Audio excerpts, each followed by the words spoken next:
Pues yo soy Freddy Duque, yo soy biólogo, yo soy magíster en ciencias ambientales y pues con el acompañamiento del profe Luis Carlos, pues estoy pensando en comenzar a realizar el doctorado, pues precisamente con contaminantes emergentes. Sí, por eso le coloqué así una aproximación, porque pues realmente no he trabajado el tema antes. Mi pregrado lo hice en San Andrés, con taxonomía de algas, y la maestría la hice en las Islas del Rosario con cianobacterias, pero ya como evaluando el efecto de las descargas del río Magdalena en los arrecifes de las Islas del Rosario. Este tema también es completamente nuevo para mí, pero me parece súper interesante. Bueno, yo comienzo indicando que los contaminantes emergentes, ¿sí?, son sustancias de origen natural, químicos, materiales artificiales que se han descubierto o se sospecha están presentes en diversos compartimentos ambientales y cuya toxicidad o persistencia puede alterar significativamente el metabolismo de un ser vivo. Actualmente todo lo que no encontramos en la normatividad se está metiendo en este gran grupo que se llama contaminantes emergentes. ¿Listo? Sin embargo, pues su estudio no es nuevo, viene aproximadamente desde los 60, y lo que se quiere o lo que se busca mejor es asociar problemas sensibles en los ecosistemas con componentes presentes en fuentes de contaminación, principalmente en aguas residuales domésticas. ¿Vale? Pues la importancia del estudio de estos contaminantes cada vez toma más fuerza, tanto a nivel mundial pues, como a nivel local aquí en nuestro país, porque genera muchos riesgos para todos los seres humanos y los sistemas ecológicos. Se destacan, entre otras cosas, alteraciones endocrinas, ¿sí?, que van a afectar todo el sistema reproductor de los seres vivos, neurotoxicidad, carcinogénesis, entre otras enfermedades o entre otras alteraciones.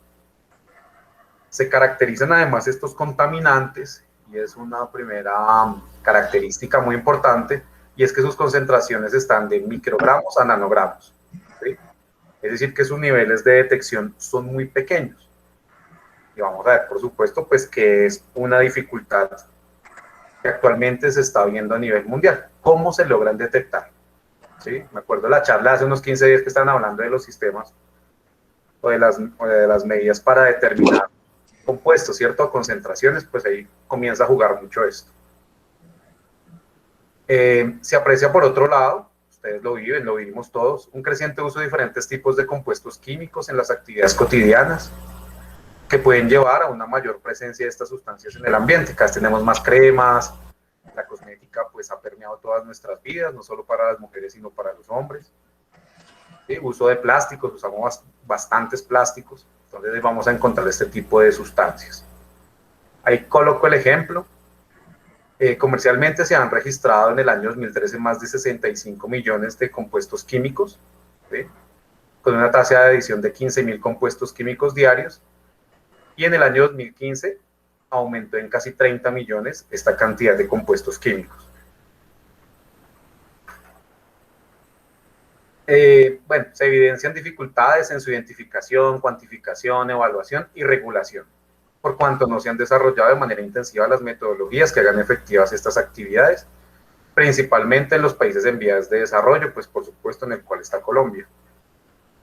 Se observa además aún la falta de investigaciones relacionadas tanto con la presencia y ocurrencia como con los riesgos y la ecotoxicidad de estos compuestos en América Latina. Ahorita les muestro 2 casos de estudio y no tienen más de 5 años, se realizaron en Bogotá y Cali, pero son de las primeras aproximaciones en relación con la presencia de estos contaminantes en estas ciudades. Además, hay que resaltar que el incremento en la cantidad de sustancias producidas no va de la mano con la capacidad, repito lo que digo arriba, de monitorear, controlar y entender los impactos y transformaciones que causan en el medio ambiente. Ahí tenemos una problemática evidente.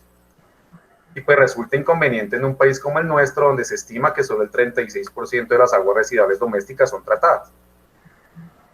Tenemos pues aquí, como para contextualizar, nuestro bello río Bogotá, ya intervenido por la CAR, pero donde llegan todas las aguas residuales domésticas.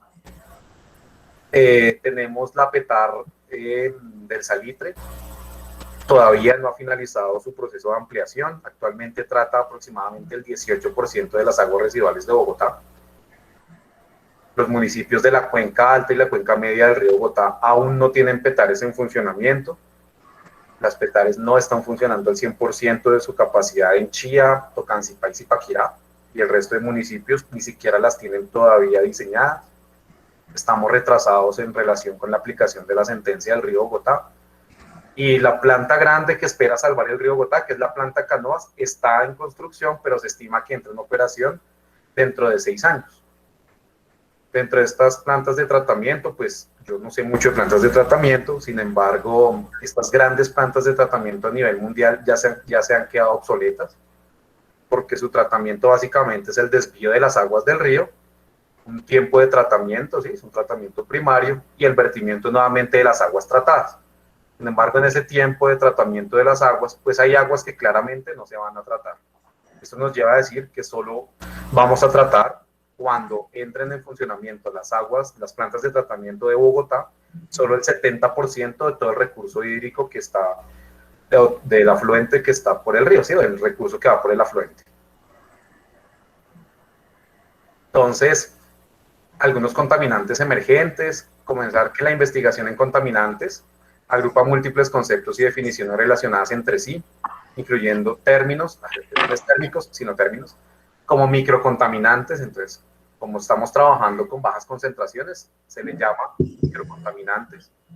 Productos de cuidado personal, farmacéuticos, productos desinfectantes, retardantes de llamas, entre otros. La clasificación de los contaminantes, además, ha sido mucho objeto de debate. O sea, todo el mundo está peleando por eso, porque hay muchas definiciones, porque hay muchas aproximaciones, porque se quiere inclusive separar entre micro y nanopartículas, ¿sí? Porque además se han incluido otros compuestos como drogas ilícitas, hidrocarburos, hormonas, polímeros, plastificantes, pesticidas, estimulantes, nanopartículas y nanomateriales. ¿Listo?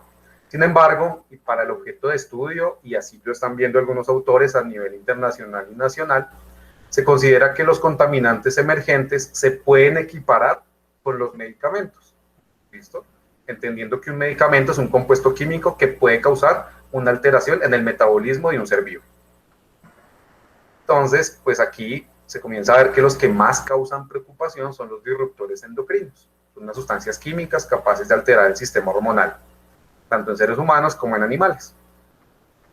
Estos pues alteran el efecto de las hormonas y comienzan a generar una serie de cambios a nivel hormonal en los seres vivos. Estos además pues se ven presentes en el agua residual, ¿sí? Y se ve que tienen como principal efecto adverso el tener actividad estrogénica y la actividad hormonal. Este grupo de compuestos está constituido por una amplia gama de sustancias químicas, tales como los estrógenos naturales, pesticidas organoclorados, alquifenoles y derivados, bifenilos, así como determinados plásticos y polímeros sintéticos. Dentro de estos últimos destacan los derivados del bisfenol y de los talatos, que es hacia donde pues tiende la mayoría de estudios. Entonces uno puede hablar de medicamentos, ¿sí? Pero no necesariamente estamos viendo medicamentos. Lo que estamos viendo son compuestos que pueden ser de origen, que pueden ser artificiales, ¿sí? Como estos plásticos, pero que se van a comportar como medicamentos o como disruptores endocrinos. Entonces aquí, pues, nuevamente repito, lo que quiero aquí relacionar es que pueden causar enfermedades relacionadas con la salud reproductiva de la mujer, trastornos de la función reproductora masculina, enfermedades neurológicas, cáncer de tiroides o trastornos cardiovasculares. El problema fundamental es que por lo general el efecto de estos disruptores sobre el organismo es acumulativo, irreversible y se pueden transmitir de una generación a otra sin que se haya manifestado patológicamente. Actualmente hay grupos de la universidad, de la Facultad de Medicina, que están relacionando mucho la presencia o el aumento de cáncer de próstata o la disfunción eréctil con la presencia de estos compuestos, ¿sí? Y pues con el uso continuo de plásticos. Las personas cada vez almuerzan más con su coquita o cada vez están tomando más líquidos pues envasados en botellas de plástico.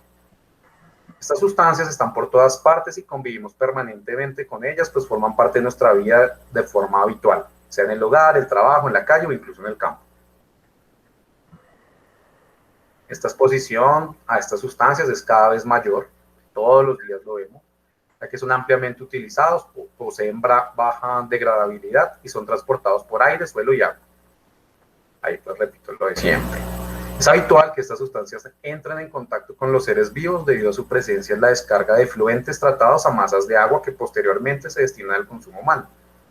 Recordando lo que les acabo de decir del bajo o poco tratamiento de aguas que tenemos en nuestro país, o indirectamente a través de su reutilización en la recarga de acuíferos o en el riego de pastos para consumo de animales productores de carne o leche, que es lo que hacemos en el país, ¿no? Distritos de riego, pues que están precisamente, son aguas de los ríos que previamente han sido tratadas aguas arriba o vienen vertidas. Aquí está el BPA o el bisfenol, está presente en los plásticos, en las botellas de plástico, ¿sí? Está presente en los compuestos enlatados, ¿sí? Cuando uno abre una lata, siempre el plástico que recubre el metal, en su mayoría lleva BPA, entonces ahí también lo tenemos. Tenemos los talatos, son unos microplásticos, se ven siempre en las cremas dentales. Entre más acción le demos a una crema dental, por ejemplo, la última Colgate que quita todo el sarro y te deja súper blanco, realmente tiene unos microplásticos que actúan como ligas y pues ahí estamos obviamente ingiriendo esto. También los encontramos en champús, en desodorantes y demás. Entonces, claramente uno a lo que se tiene que referir más bien es a unos residuos que se tienen que tratar como medicamentos. ¿Listo? Y entonces por eso entran inmediatamente a ser parte de estos compuestos farmacéuticos.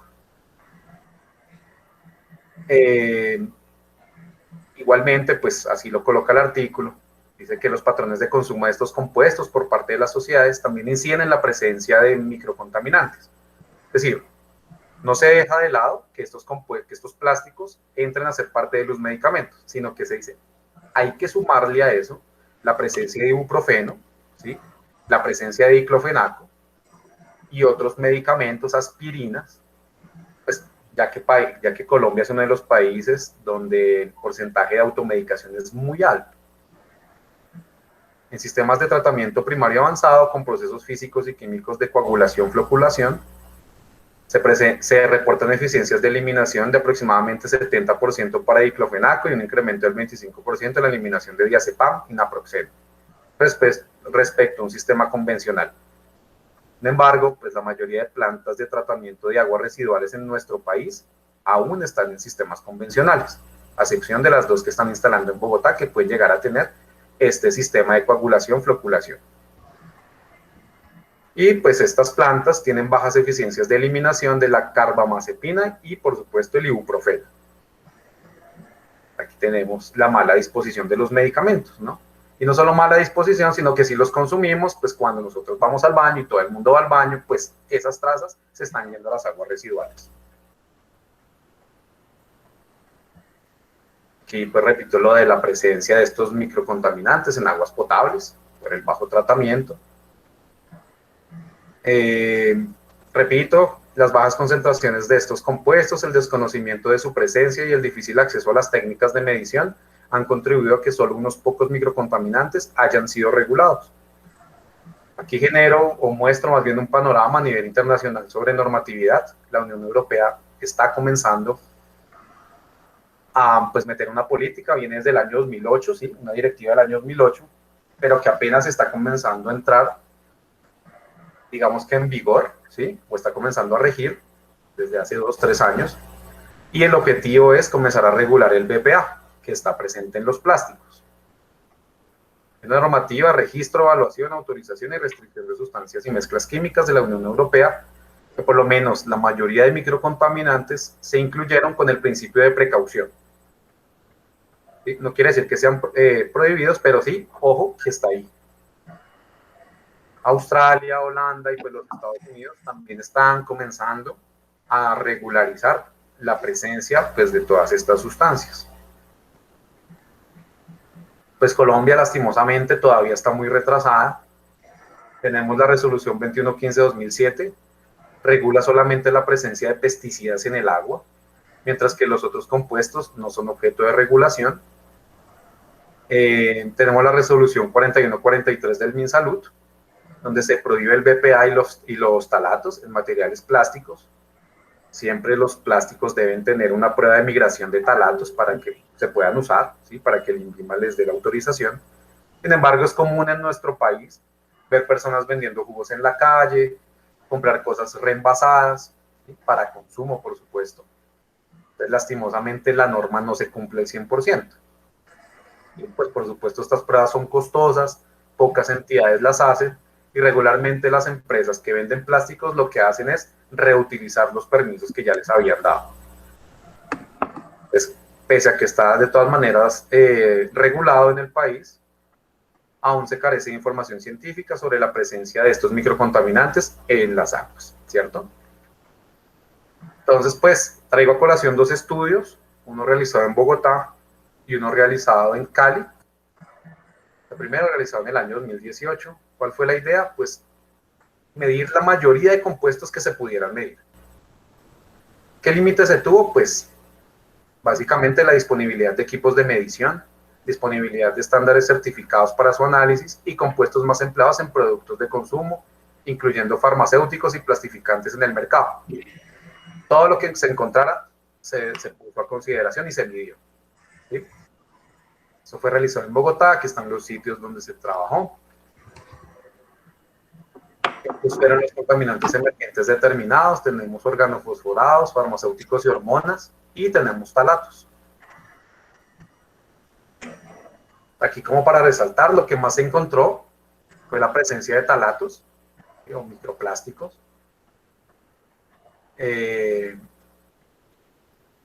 Siempre se encontraron, o más bien, la ocurrencia se obtuvo por el número de datos medidos con un valor superior al límite de detección en la totalidad de las muestras. ¿Listo? Matrices y campañas de monitoreo. Las concentraciones de talatos pues, fueron superiores a las encontradas en fuentes superficiales en China. Encontraron además órdenes de magnitud muy similares en las fuentes superficiales empleadas para abastecimiento en Vietnam.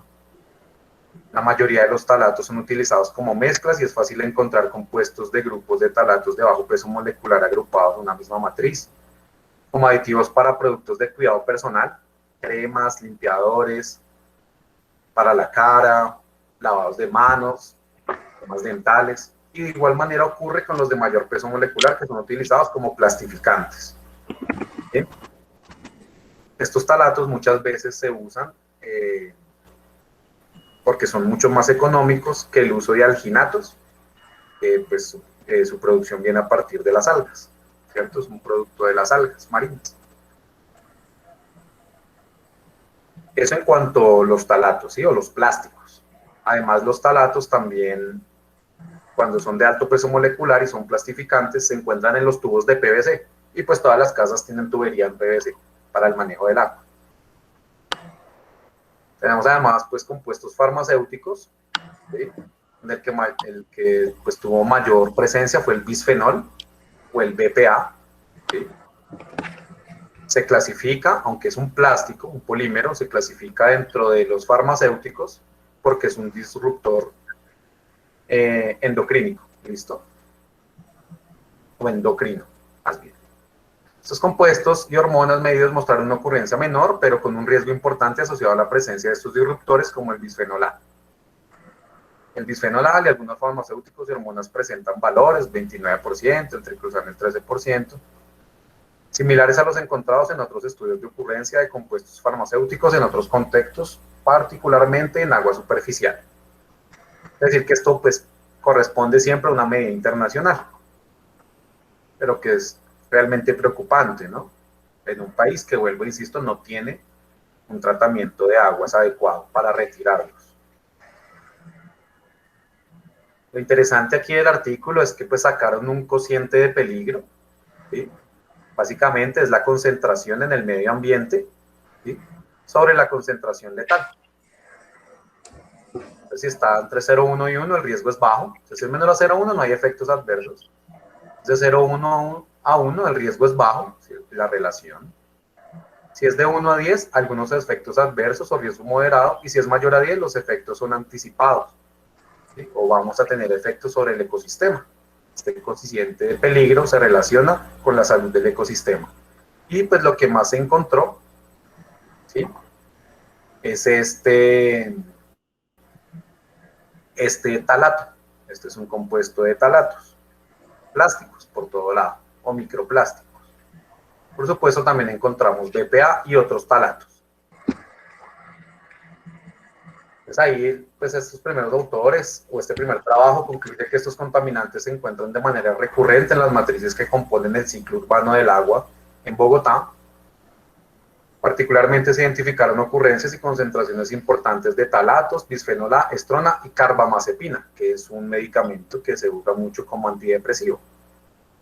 De igual manera, se evidencia que los sistemas de tratamiento convencionales no ejercen un efecto importante en las concentraciones de los compuestos médicos, tal cual como lo habíamos visto iniciando. Y un segundo estudio se hizo en Cali, este fue más exploratorio, a ver qué encontraban. El mismo grupo de trabajo, el mismo equipo de trabajo, allá sobre el río Cauca, y pues obviamente en la salida de la planta de tratamiento. Ellos entonces evaluaron lo mismo, hicieron, clasificaron mejor todos los componentes, todos los compuestos medidos. Estos se clasifican dependiendo su mecanismo de acción. Yo no sé cómo es el mecanismo de acción, pero aquí lo que podemos ver, ¿sí?, es que volvieron a encontrar carbamazepina, ¿sí?, e ibuprofeno como los mayores contaminantes emergentes, ¿sí? Aquí tenemos iopromida, pero realmente es muy poca la concentración, ¿sí? O sea, una concentración alta, ¿sí?, pero muy poco en términos de cantidad, mientras la carbamazepina y el ibuprofeno, altísima su concentración.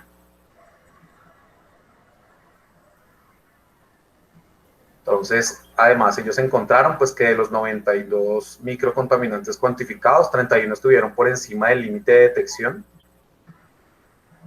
que es preocupante. El grupo de disruptores endocrinos se caracterizó por la concentración de compuestos como el 4-INF, eso es un talato, el bisfenol nuevamente y algunas estronas. Este grupo ha llamado la atención de los investigadores por sus efectos tóxicos sobre la vida acuática, actividad estrogénica a pocos microgramos por litro, anomalías en el sistema reproductivo de animales e inducción de la síntesis de vitelogenonina en peces. ¿Listo? Lo que motiva el estudio sobre su presencia y posibles efectos en la región. Entonces, si bien se conocen los efectos del ibuprofeno, nuevamente estos disruptores son los que más están llamando la atención de los investigadores porque puede tener efectos nocivos sobre el ecosistema. Si tiene efectos nocivos sobre los humanos, pues sobre el ecosistema también los tiene. Aquí pues ya son unos datos para cada compuesto. Es lo mismo que he repetido. Quería resaltar un poco es que el ibuprofeno se reporta que es sospechoso de influenciar la ruta de la ciclooxigenasa, es decir, puede comenzar a generar o propiciar la carcinogénesis, ¿sí?, o presencia de células cancerosas cuando aumenta su concentración en los humanos, ¿sí?, y en los animales, pues la inducción de vitelogenonina en peces machos. La vitelogenonina es la que determina la maduración de los ovarios, pero si están machos quiere decir que hay un problema hormonal, por supuesto. Además retrasa la eclosión de huevos de peces y ya. Eso es lo que hablaban ellos del ibuprofeno. Es preocupante, ¿no? Llama mucho la atención. Estos disruptores se conocen por generar actividad estrogénica, alteraciones en funciones reproductivas y feminización en peces, que es lo que estábamos viendo con la vitelogenina. En los seres humanos pueden tener efectos como la pubertad temprana, cáncer de seno, de próstata, entre otras anomalías genéticas. Entonces uno considera que realmente si uno quiere realizar un trabajo en contaminantes emergentes, debe comenzar por lo menos a evaluar cómo retirar del medio a estos disruptores endocrinos, ¿cierto? porque pues necesariamente o están más bien afectan la salud humana. Entonces, pues yo lo que puse fue una serie de proyecciones, profe, pensando como uno cómo pudiera comenzar a trabajar esto. Los tratamientos convencionales físico-químicos o biológicos, como las lagunas de estabilización o reactores anaeróbicos, además de no degradar totalmente la mayoría de estos compuestos, tienen altos tiempos de retención y generan lodos que deben ser tratados, y lodos probablemente que también tienen trazas de estos contaminantes. Se han intentado procesos de oxidación avanzada con buenos resultados, pero en algunos casos sus costos son elevados, y más en un país como el nuestro, pues sería una opción inviable. O generan subproductos más nocivos que los contaminantes principales. Por ello, pues la investigación para mejorar las eficiencias de tratamientos con microalgas ha crecido de una forma exponencial, vemos la mayoría de trabajos. Dentro de sus conclusiones, en forma general, afirman que los parámetros a tener en cuenta son la tolerancia de la especie, las condiciones operacionales y los costos de manejo de biomasa y lodos generados, pero que pueden ser mucho más fácil de tratar que los lodos generados a partir de tratamientos convencionales. Hay un trabajo, entonces hacen una revisión del uso de microalgas para la remoción de contaminantes emergentes en aguas residuales, ¿sí? Ellos ya sacan un listado y caracterizan el contaminante, sobre qué concentraciones se ha encontrado y algunos efectos. ¿Listo? Ellos además encuentran que ya hay trabajos, ¿sí?, donde se pueda relacionar o se pueda ver los porcentajes de remoción, y pues uno puede caracterizar los más representativos por tratamientos biológicos, pues para retirar precisamente estos contaminantes emergentes. Aquí claramente no se ha trabajado con bisfenol A, ¿sí? Casi no se ha trabajado con ibuprofenos y casi no se ha trabajado con talatos, solo con algunos productos farmacéuticos y con algunos metales pesados. Además, pues considero que hay unos mecanismos de degradación, depende cómo sea la ruta metabólica o cómo sea la acción que tengan estos organismos sobre el contaminante emergente, pero vamos a tener biodegradación, vamos a tener bioacumulación, vamos a tener absorción o vamos a tener bioaumentación. ¿No? Yo veía, profe, ya para finalizar, que sería ideal evaluar la capacidad de absorción, o de absorción, mejor dicho, de una cepa de algas, ¿sí?, o de varias cepas de algas de un contaminante emergente o de un microcontaminante. Considera además que los posibles microcontaminantes a evaluar son los bifenoles, talatos o el ibuprofeno, puede ser en una ciudad como Bogotá o en una ciudad grande, ¿sí?, ya que prácticamente pues impactan todo el ecosistema. Y por supuesto, pues estas mediciones deberían estar articuladas con planes de manejo y gestión del recurso hídrico, pues con el único fin de mejorar el recurso, ¿sí?, y de no afectar tanto la salud humana. Eso sería todo lo que tenía para contarle hoy, profe. Bien.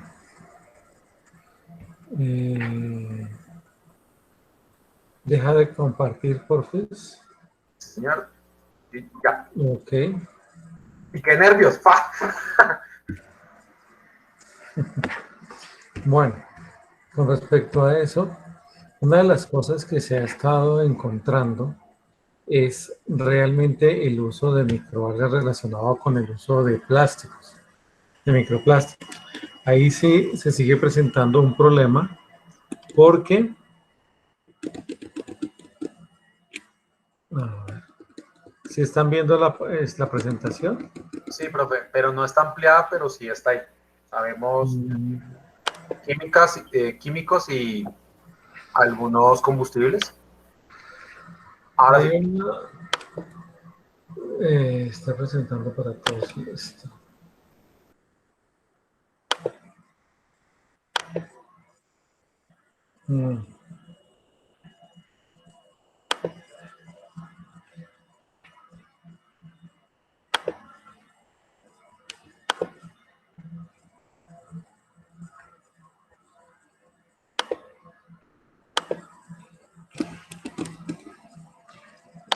Para la próxima semana ya vamos a estar todos en Moodle. Entonces, mucho mejor que esta vaina de Meet. Ok. Hay un trabajo muy interesante que habla precisamente sobre el uso de algas y cianobacterias, más como una revisión, pero para degradar plásticos. Me voy por el lado, Freddy, lo que dices del uso para la parte de talatos, porque para la parte de otro tipo de sustancias, como lo que son medicamentos, tú ya mostraste que hay ya resultados interesantes por parte de clorela y otras, básicamente clorela que más para desatar eso. Sin embargo, el uso de microalgas con el fin de degradar plásticos es todavía difícil, bastante difícil. O sea, es un tema que vale la pena que explorar, por ejemplo, en un posgrado. Como se hablaba, normalmente en este momento se tienen para quitar microplásticos de agua efectos como la filtración, la degradación química, la destilación y la coagulación.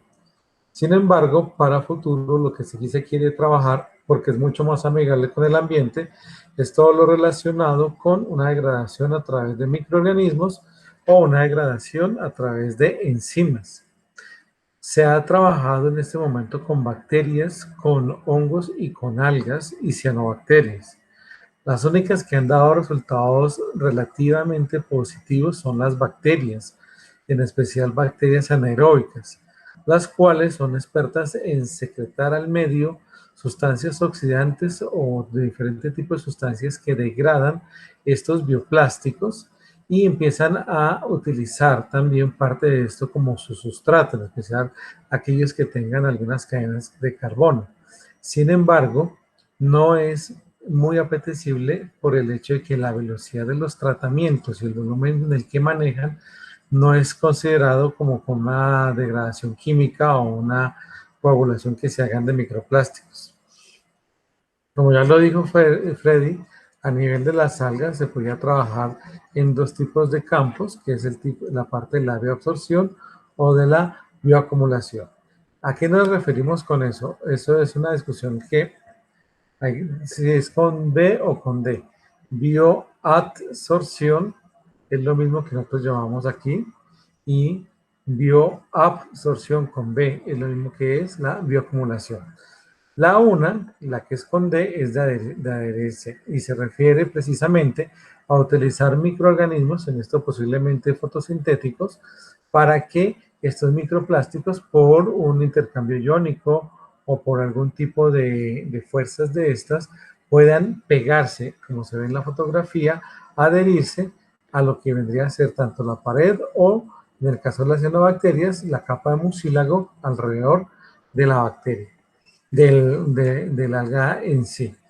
También se puede utilizar como una especie de proceso de coagulación. Entonces, aquí cómo estaría funcionando. Aquí el alga estaría permitiendo que todos estos microplásticos se adhieran y a la vez precipitándolos, coagulándolos para poderlos recoger. Entonces, esa es una alternativa interesante que se ha empezado a observar. En la parte de bioacumulación, la idea es que el alga pueda secretar algún tipo de enzima o algún tipo de compuesto que ayude a degradar estos bioplásticos y de esa forma ella pueda en partículas más pequeñas consumirlos y ya sea utilizarlos dentro del metabolismo o simplemente acumularlos dentro del citoplasma. Esto es como hacia donde se apunta, hacia donde se quiere llegar en este momento con relación del uso de algas para el trabajo con bioplásticos. Sin embargo, todavía hay un camino bastante largo para poder utilizarlos. En un sentido interesante está que estaríamos hablando principalmente de plásticos que sean de bajo peso y que tengan facilidad de flotar. Porque pues nosotros sabemos que las algas estarían manejando la parte de luz, la parte fótica de nuestros cuerpos de agua, y es ahí en donde ellas entrarían a trabajar. Sin embargo, para los plásticos, que se acumulan en la parte de abajo, en el sustrato, pues ahí estaríamos hablando más del uso de bacterias. En los pocos trabajos que hay hasta el momento, y ahí me quedé pensando, Freddy, de una posibilidad que podemos mirar. En los pocos trabajos que se han utilizado hasta el momento, los resultados son todavía muy débiles. Básicamente se ha visto resultados positivos con diatomeas, esas que crecen en el perifito, tú te debes acordar de eso. Entonces es utilizar precisamente estas láminas de plástico para que las diatomeas crezcan sobre ellas. Ellas al fijarse degradan parte de ese sustrato. Los resultados hasta ahora con diatomeas dan alrededor de un 4, 5, 6% de degradación, lo cual es muy, muy bajo. Pero, como ya vimos, las bacterias sí tienen una mayor posibilidad de degradación porque tienen muchos más metabolitos que pueden ser secretados al medio.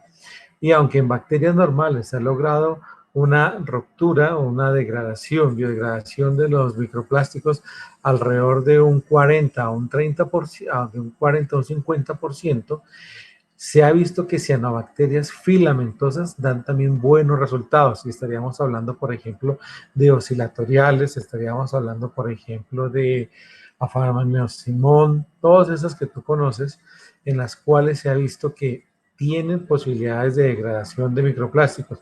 Las mediciones hasta ahora con oscilatoria dan un porcentaje superior al 10% en la degradación. Sigue siendo muy bajo, pero bueno, es un estudio que han hecho por ahora con cianos de una sola localidad. Entonces, sí podemos analizar, porque me parece que en la parte de los talatos, que es como en donde ahorita se están enfocando, que tú me decías, se están Sí. enfocando, podríamos hacer unos experimentos directamente con talatos para ver con las cianos que tenemos, en especial las filamentosas, qué posibilidades hay de que hagan un proceso de degradación de las mismas. Y, o sea, realmente es un tema súper, súper interesante. Sin abandonar, como yo te decía, porque este es el ejemplo de que se puedan utilizar para que ellas, a través de procesos metabólicos, utilicen lo que ha ido degradando de los microplásticos, los involucren en su metabolismo y al final inclusive los puedan utilizar para aumentar biomasa. Y ya pues ya todos sabemos qué podemos hacer con la biomasa de las algas. Sin embargo, no podemos dejar por un lado, Mohamed me puede en eso colaborar, porque nosotros tenemos unas cianobacterias unicelulares que yo las miro acá en el crecimiento y tienden mucho a la precipitación. Entonces podríamos también hablar sobre cianobacterias en el uso como biofloculantes para la captura y bioloculación de este tipo de microplásticos. Entonces, realmente hay unas oportunidades interesantes de trabajar con las cianobacterias, enfocándonos tal vez en uno o dos, enfocándonos tal vez en uno o dos compuestos muy, muy específicos. Por lo que los microplásticos es algo que en este momento está como muy, muy en el boom. Aunque pues me deja muy preocupado lo que expusiste, Freddy, con respecto a toda esa cantidad de medicamentos que hay en el agua. O sea, ahorita sale más barato tomar agua que comprar drogas, porque es muchísimo, muchísimo. Y pues Colombia es un país que abusa impresionantemente del ibuprofeno. Eso hace rato la gente toma más ibuprofeno que acetaminofén.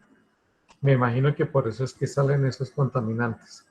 Entonces, ahí hay algo para ir pensando todavía, Freddy, para seguir mirando por dónde puede hacer. O sea, sí puede haber un trabajo de estudio de degradación de microplásticos, especialmente enfocándonos a estos talatos que no han sido muy estudiados, porque sí sé que sí han estudiado, las referencias que encontré están más para los BPA. Y mirar también el uso de cianos que sean unicelulares para biofloculación, que también sería algo interesante porque se pueden recuperar y se pueden reutilizar. Pero ahí hay, pues todavía hay mucho para leer y para seguir echándole cabeza. Muchachos, ¿tienen alguna pregunta para Freddy? No todos a la vez.